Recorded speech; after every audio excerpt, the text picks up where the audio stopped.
or the clubs did, and then get to the fourth, and I hope this grows faster than the other three. Well, I know we all do. And, Casey, you've managed a lot of baseball teams in a lot of circumstances, in a lot of places. Would you say that this is the toughest managerial assignment you've ever undertaken? Yes, it'll be the toughest managerial assignment I ever had, and it'll also be where you have to do it in a hurry. I have wealthy ownership, and with wealthy ownership, if money can do it, they'll put it out. Now, if you have to have Mr. Weiss to try and build it, he's had 30 years of experience, so I have an accomplished, might say, president, and that goes out and pick up the players. Now, if you got to have good coaches, I picked up some that have starred. Hornsby's hit 400. You know what Lavaghetta's done. You know what Hemus has done. You know what Red Crest has done, and I'd say Red Ruffing has done a very big job as a pitcher. Well, of course, we're all new here, Casey, in this organization, and we have a couple of fellas that we'd like to get in here to get acquainted because we're the broadcasting team that'll be doing these games, telecasting all the games of the New York Mets. And, Casey, this is Bob Murphy. I think you know Bob Murphy. I know Mr. Murphy. I heard about Mr. Murphy because he was in New England, and when he was in New England, I hope he brings a number of those Bostonians and all those Eastern people down into the new Met ballpark after the Polo Grounds, which will be in Flushing Stadium. Right. And, Bob, I know you've been in the American League now for 8 years. What do you think about doing National League ball in New York? Well, Lindsey, I couldn't be happier. I'm a little bit like Casey in the respect that I have been very impressed by the National League stars in these All-Star games, and it'll be a pleasure to watch them day after day. All right, over here now, Casey, we have Mr. Ralph Kiner, whom I think you know. Well, I know Mr. Kiner very well. Mr. Kiner was a young man that was starting out in Los Angeles, and I tried him out at Griffiths Park, and we didn't have any financial payroll, and he didn't want too much money. When we were financially broken, I couldn't sign the man, but I want to tell you, I hope that he's just as successful in this new field as a broadcaster as he was as a player. He made a rapid advancement. It was great, and when we get to Pittsburgh, I hope they follow him for 500 miles around Pittsburgh and see the big Ralph Kiner that hit that ball over the fence 3 miles. Well, Ralph, you did have a great career. Now, what do you think about a season in the booth? Well, of course, Lindsey, I'm looking forward to it very much, and welcome back to the National League, Casey. You know it is the big league. That's and the true. National League has always been my favorite. It's certainly going to be a pleasure to be watching your teams play, and it's going to be a wonderful pleasure to work with Lindsey Nelson and Bob Murphy, and I'm looking forward to every minute of it. Well, fellas, thanks very much now, and while you're getting things set for the start of our season, I'll see if I can get the starting lineup here, huh? Well, that's the way it was back in 1962. We have Lindsey Nelson live and in living color, and we also have Bob Murphy along with that. That was really amazing looking at that. Those things are fantastic. Well, they are fantastic, and it's great to look back. It's the first time I'd seen any of that. I hadn't realized exactly how that went. You haven't changed any. Well, no, my wardrobe changed a little. Yeah, well, the whole thing there, though, Lindsey, was the fact that that was all in black and white. Yeah. And then you went to color when the Mets went to color. I went to color when color went to color. Yeah, that's right. Yeah. Speaking of color, that's that thing you got on there. That's unreal. Well, the two things about it: you never get shot by the deer hunters, and you never found a fella down at the corner with one like it. That's all. Well, that's right. I don't think they make two of those. They couldn't. And you got Bob over here, and he's in black and white right now. Well, I just said yesterday, I said, I know what Lindsey's going to do, so why try to fight a forest fire? I'll just get out a nice conservative black coat, and everything will be fine. Well, those days back in 1962, the first year of the New York Mets were really fantastic. And, of course, I met Lindsey Nelson in the golf tournament, and I had the offer of broadcasting the Mets, and I went to Lindsey, and I said, Lindsey, what do you think about taking up this offer of broadcasting the New York Mets games? And he said, well, one thing for sure, it's the greatest city in the world. And he says, secondly, you're not replacing anybody. You're starting new. And that way, when you replace someone, then people always go back to the, well, so-and-so was better or whatever. And it proved to be very true. Proved to be very true because nobody had ever broadcast like that, and no team had ever played like that. It was brand new. Well, we had some great times in 1962. The Mets lost 120 ball games. We'll return after this message from Mitsubishi Stadium, and I have as my special guests Lindsey Nelson and Bob Murphy, and the three of us were inducted into the Mets Hall of Fame, and really a great honor, and it's great to be back with Lindsey once again. We all started together back in 1962. the first year of the Mets. And, of course, the Mets that year lost 120 ball games. I remember when George Weiss called me up. He was the general manager of the ball club, and he said, I'd like to have you broadcast the Mets games. And I said, why me? And he said, well, we checked out your record. You played for the Pittsburgh Pirates, and you had losing experience. And, boy, we lost a lot of ball games in those early days. But it was fun. It really was, Lindsey. It was great fun. That was one of the unusual things. People ask now, they look back and they say, you won 40, you lost 120. It must have been drudgery going to the ballpark. It wasn't. It was marvelous going out there every day, because you were going to have some fun, and you didn't have to worry about whether or not you were going to win or lose. You knew you were going to lose. That's all right. That's taken for granted. But you were going to have some fun, and the great saving grace is the fact that Casey Stengel was there.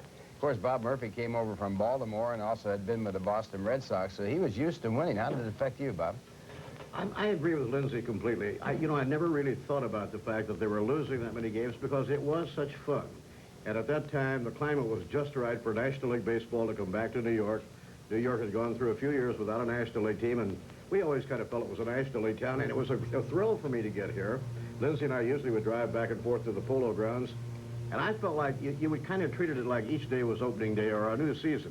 You knew darn well you were going to probably lose the ball game, but the thing that George Weiss had done that was so smart was not only in hiring Casey Stengel, but bringing back those old National League favorites. Even though their career was practically over and they couldn't help you win a pennant or anything, they were such great favorites that everybody was just kind of in love with the ball club and not worrying too much about winning and losing. I'll never forget the commercial you did with Homer. Al Moore's dog, Homer? Homer, yeah, the dog. We had a special mascot, and in fact, they took out some box seats so he could perform down there for the fans. And you had that commercial you had to do with him, and then we capped it off, and I said, which one is the dog?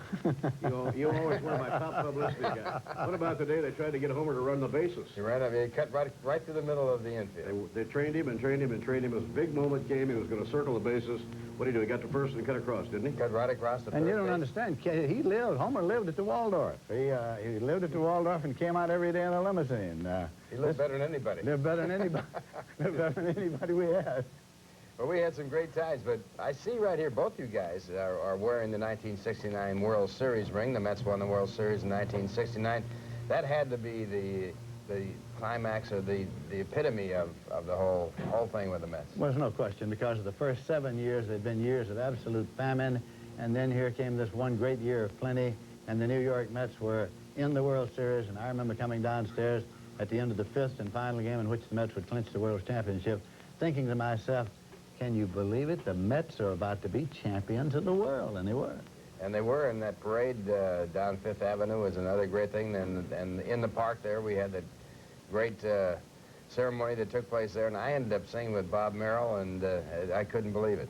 I remember at the end of spring training prior to the 69 season, talking with the late Gil Hodges, and as you will do at the end of spring training, I said to Gil, in your honest opinion, how many games do you think this team can win this year?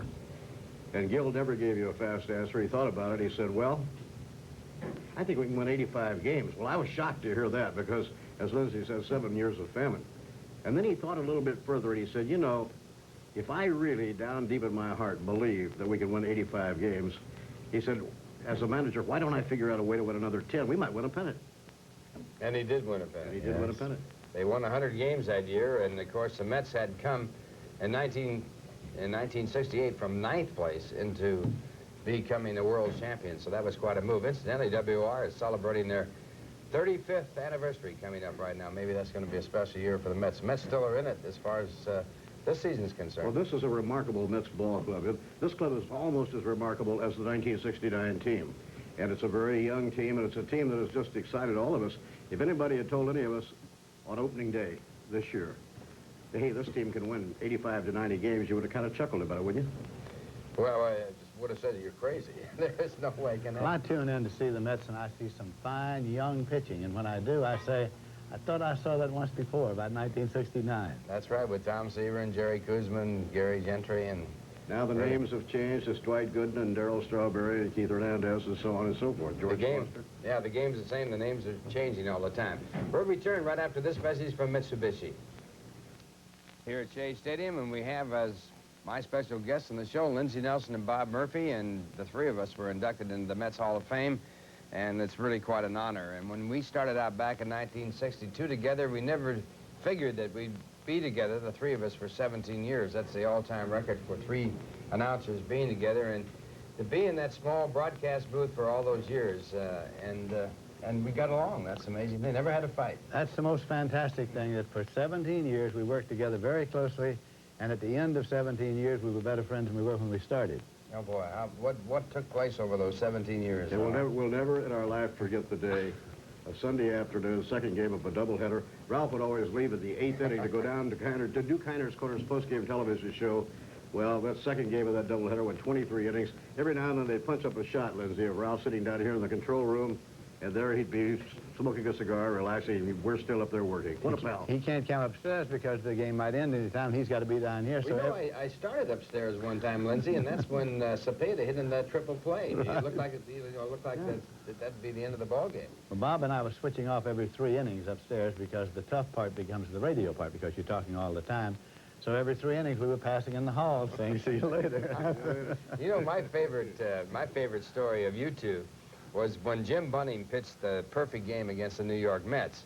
And it was the first game of a doubleheader, and I was down in the field to do an interview with him. And I was out there standing, and all of a sudden a very attractive woman came out of the stands, running on the field, and grabbed him and kissed him. And I forgot which way it went. You said... Murph asked me. Yeah, okay. Murph asked me, is that his wife? And I said, I certainly hope so. It was. It was. It happened to be, it was his wife. That, to me, is one of the great ones. Of course, one of the great stories was 1969, and the first celebration was in the clubhouse with the Mets with the champagne all over. And then again, it happened when the Mets beat the Atlanta Braves, and then, of course, the World Series. But those days, I really don't believe anybody believed that the ball club was that good, but it turned out to be. I think you're right, and I think that the greatest celebration in any sports event I've ever been was the first one when they beat St. Louis and won the Eastern Division, because that was pure. It was absolutely pure and was so honest. The later celebrations, of course, were a little rehearsed. After all, they'd done this before. This was old hat. But that first night, after they beat St. Louis, I think it was September 23rd, long in there, 24th, and here in Shea Stadium, that was the most marvelous clubhouse scene I've ever hoped to see. Well, that was a long time ago, and the Mets, of course, are back on the track again, fighting for a first-place finish. Lindsey, since you left the Mets, you went to San Francisco. Now, what are you doing? I'm in Knoxville, Tennessee. I work a little in the School of Journalism there, the College of Communications, do a little teaching. I write a column for the newspaper. I'm writing a book. I've been working on it about 1.5 years, and I'll be out in about another year. So I've got just enough things to keep me off the street. I do football for CBS, of course, and we'll have a full season of that. What's the title of the book? The title of the book is a very difficult title because it's one I used all my life. It's Hello, Everybody, I'm Lindsey Nelson. Sounds great. The publisher said, how do you like it? And I said, well, it's a better title than Hello, Everybody, I'm Ted Husing.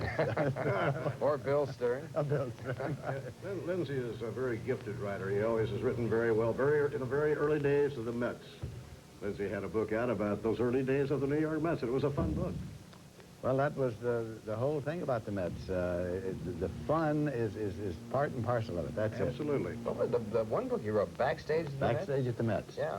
And that was the story mostly of Casey Stengel and the marvelous things that happened with Casey and the unusual things that happened with the Mets because, as you recall, we went out to St. Louis, got rained out the first night, lost the second game, came to New York. Now we've got a day off before we open in New York. They had a ticket tape parade up Lower Broadway. Here's a baseball team that's played only one game in its whole career, lost it, and it's being honored with a ticket tape parade up Lower Broadway. Well, every time the Mets would come off of a road trip in those early days, and they were dead last and losing 5 games a week, there'd be 3,000 or 4,000 people at the airport. Speaking of getting honored, Bob Murphy, Lindsey Nelson, and I were honored out here today in the Hall of Fame Day for the New York Mets. And Lindsey, it's great to see you again. It's great to see you, Ralph. It's a great pleasure always, Robert. Lindsey, so good of you to be here. Thank you. Congratulations. Of course, Bob Murphy and I are still working. Might not be working after this broadcast. That's a good point. Not too sure about that. We'll return after this message from...